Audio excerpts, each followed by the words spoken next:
Assalamualaikum teman-teman semua, kembali lagi di channel saya. Hari ini, saya akan membagikan sebuah kisah nyata yang dialami oleh seorang anak berusia 10 tahun bernama Dani.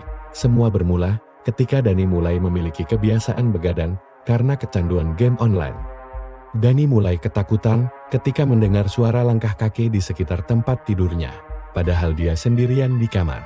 Orang tuanya sudah sering mengingatkan, tapi Dani tetap keras kepala. Hingga suatu malam Jumat, tepat pukul 12 malam, Dani mengalami kejadian aneh yang mengubah hidupnya. Saat itu Dani sedang asik bermain game di kamarnya. Tiba-tiba dia merasakan hawa dingin yang tidak biasa. Lampu kamarnya berkedip-kedip tanpa sebab.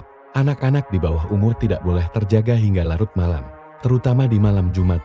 Waktu tersebut adalah waktu di mana makhluk gaib bebas berkeliaran. Sejak malam itu, Dani mulai bisa melihat hal-hal yang tidak bisa dilihat orang lain. Setiap malam Jumat pukul 12, sosok misterius itu selalu muncul. Dia tidak bisa tidur nyenyak dan nilainya di sekolah menurun drastis. Selain berdampak pada kesehatan, begadang juga bisa membuka pintu bagi hal-hal yang tidak kita inginkan.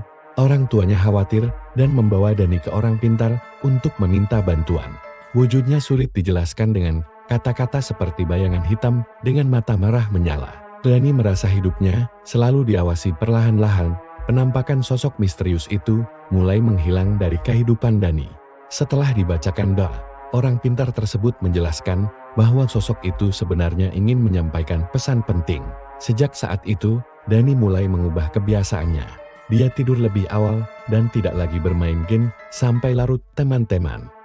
Kisah ini mengajarkan kita bahwa tidur tepat waktu itu sangat penting, terutama untuk anak-anak. Terima kasih sudah mendengarkan kisah ini. Jangan lupa like, komen, dan subscribe untuk mendapatkan cerita-cerita menarik lainnya. Sampai jumpa di video selanjutnya.